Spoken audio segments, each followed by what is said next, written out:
ঢাকায় আবারও যান চলাচল স্বাভাবিক হয়েছে।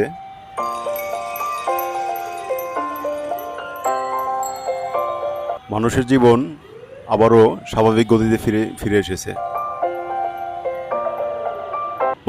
মানুষ তাদের অফিস, ব্যবসা প্রতিষ্ঠান, দোকানপাট আবারও আগের মতো খোলা শুরু করেছে এবং আগের মতো মানুষ অফিস করা শুরু করেছে।